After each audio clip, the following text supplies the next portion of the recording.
Hello. ఈరోజు మనం మాట్లాడుకుంటున్నాము మన లైఫ్ పార్ట్నర్ గురించి. సో ఇలాంటి వాళ్ళని మనము లైఫ్ పార్ట్నర్గా చేసుకోవాలి. ఎలాంటి వాళ్ళని మనం ఎన్నుకుంటే మన లైఫ్ హ్యాపీగా ఉంటుంది, మన భాగస్వామి ఎలా ఉంటే మనకు బాగుంటుంది.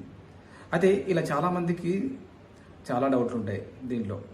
అసలు లైఫ్ పార్ట్నర్ ఎలా చూస్ చేసుకోవాలి అనే విషయంలో కొందరేమో అందంగా ఉండాలనుకుంటారు, కొందరేమో హైట్ ఉండాలనుకుంటారు, కొందరేమో రంగు బాగుండాలనుకుంటారు, కొందరేమో ఫైనాన్షియల్ సెటిల్మెంట్ అయి ఉండాలనుకుంటారు, ఇంకొందరేమో స్టేటస్, క్వాలిఫికేషన్, ఇలా డిఫరెంట్ ఐడియాస్తో ఉంటారు అన్నమాట జనాలందరూ. అది ఇక్కడ రియాలిటీలో చూస్తే ఏది కరెక్ట్ ఏది రాంగ్ అనుకుంటే మనకు ఏది సెట్ అవుతుంది. ఓకే, ఇక్కడ చాలామంది ఏం చేస్తారంటే మిస్టర్ పర్ఫెక్ట్, మిస్ పర్ఫెక్ట్ అని ఈ అంశాలమైన ఎక్కువ చేస్తుంటారు. Right, mister perfect, miss perfect అనే కాన్సెప్ట్ మర్చిపోండి. ఎందుకంటే ఒకరికేమో ఫిజికల్గా ఫిట్ ఉంటే పర్ఫెక్షన్ అనిపిస్తుంది, కొందరికేమో సెటిల్మెంట్ ఉంటే పర్ఫెక్షన్ అనిపిస్తుంది, కొందరికేమో తెలివి ఉంటే మిస్టర్ పర్ఫెక్ట్, మిస్ పర్ఫెక్ట్ అనే కాన్సెప్ట్ మర్చిపోండి. ఎందుకంటే రియల్ టైంలో మిస్టర్ పర్ఫెక్ట్, మిస్ పర్ఫెక్ట్ అనే కాన్సెప్ట్ నిజంగా వర్కౌట్ కాదు, పనిచేయదు అది. సో ఓకే, ఇక్కడ పెళ్ళి అనేది ప్రేమ వివాహమా లేకపోతే అరేంజ్ మ్యారేజా అనే విషయానికి వస్తే, ఈ విషయం డెఫినెట్గా మీ పేరెంట్స్ పైన, మీరు పెరిగిన వాతావరణం పైన, మీ ఇద్దరి మధ్యలో ఉన్న అండర్స్టాండింగ్ పైన డిపెండ్ అయి ఉంటుంది. డెఫినెట్గా దీంట్లో నేను లోతుగా వెళ్ళి డిస్కస్ చేయడానికి ఇష్టపడట్లేదు. ఇక్కడ ఒక 40 ఏళ్ళ కింద చూసుకుంటే అక్కడ వాళ్ళకి ఈ ఇష్టాల పైన ఎక్కువగా ఇంపార్టెన్స్ ఉండేది కాదు. పేరెంట్స్ చూసేది మహా అంటే ఫోటో చూపించేది, మీరు వీళ్ళని చూసుకోవాలి, గ్రేట్ ఫ్యామిలీ, అది ఇది అని చెప్పేసి కన్విన్స్ చేసేవాళ్ళు, ఒప్పుకునేవాళ్ళు. బట్ ఈ రోజుల పరిస్థితులు వేరే.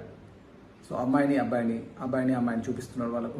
చూసిన తర్వాత వీళ్ళు నచ్చుతున్నారా లేదా, మీకు వాళ్ళ క్వాలిఫికేషన్ ఇది, వాళ్ళ జాబ్ ఇది అని చెప్పి మనకు ఎవ్రీథింగ్ డీటెయిల్గా చెప్పిన తర్వాత మన ఒపీనియన్ తీసుకున్న తర్వాత మనకు నచ్చితేనే పెళ్లి చేస్తున్నారు. అవును కదా? సో ఇక్కడ మనం కేర్ఫుల్గా ఉండాలి. కానీ ఇక్కడ ఏ విషయాలు మనం మైండ్లో పెట్టుకోవాలి. ఓకే, లైఫ్ పార్ట్నర్ విషయంలో మనం ఆలోచించాల్సిన విషయం ఏంటంటే, ఫస్ట్ వాళ్ళు మనకు ఏడు జోడు సెట్ అవుతారా.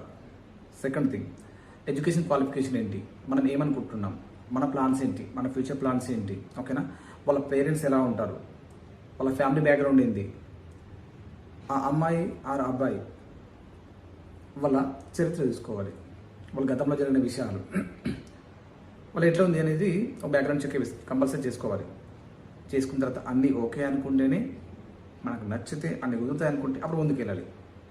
అంతేగాని ఒకసారి డెసిషన్ తీసుకున్న తర్వాత ఓకే అప్పుడు అది కనుక్కోలేదు, అప్పుడు ఈ విషయం కనుక్కోలేదు, అవన్నీ ఓకే.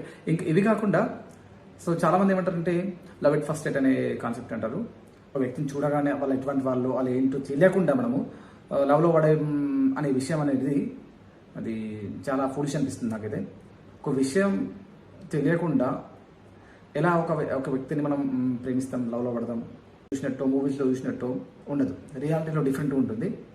రియాలిటీలో లైఫ్ అనేది చాలా డిఫరెంట్ ఉంటుంది. ఎక్స్పెక్టేషన్ అండ్ రియాలిటీ చాలా డిఫరెంట్ ఉంటుంది. అందుకోసం అని చెప్పేసి మీరు రియల్ లైఫ్ కపుల్ని అబ్జర్వ్ చేస్తుండండి. రియల్ లైఫ్లో జరుగుతున్న విషయాన్ని గుర్తుపెట్టుకోండి. అది పెట్టుకొని మనకు కావాల్సిన భాగస్వామిని మనం ఎన్నుకోవాల్సి ఉంటుంది. ఓకే, అయితే ఎలాంటి వాళ్ళని చూస్ చేసుకోవాలి అంటే, మీకు ఖచ్చితంగా ప్లానింగ్ ఉండాలి. మీ లైఫ్ పైన మీరు ఎలా ఉందామనుకుంటున్నారు లైఫ్లో, అది ఫైనాన్షియల్గా కావచ్చు, ఫ్యామిలీ పరంగా కావచ్చు, మీ ఫ్యూచర్, మీ కిడ్స్ కావచ్చు, మీ గోల్స్ కావచ్చు. ప్రతి ఒక్క విషయాన్ని మీరు ఒక నోట్స్ పైన రాసుకోండి, నోట్స్ పైన నోట్ డౌన్ చేసుకోండి. చేసుకున్న తర్వాత దాన్ని చూసుకోండి. మీ నెక్స్ట్ 5 years ప్లాన్ ఏంటి, భాగస్వామి ఎలా ఉండాలనుకుంటున్నారు, ఏమేమి విషయాలు ఉండాలనుకుంటున్నారు, ఎక్కడ అడ్జస్ట్మెంట్స్ కావాలనుకుంటున్నారు, బిహేవియర్ చాలా ఇంపార్టెంట్. అండ్ హెల్తీ ఉన్నారా లేదా, ఓకే, ఫ్యామిలీ ఎన్విరాన్మెంట్ బాగుందా లేదా అక్కడ, అండ్ వాళ్ళ భాష ఏంటి, వాళ్ళ పద్ధతులు ఏంటి, వాళ్ళు తీసుకునే ఫుడ్ ఏంటి, ఎటువంటి అలవాట్లు ఉన్నాయి వాళ్ళకి. సో ఇవన్నీ చూసుకున్న తర్వాతనే మీరు ఒక డెసిషన్ తీసుకోండి.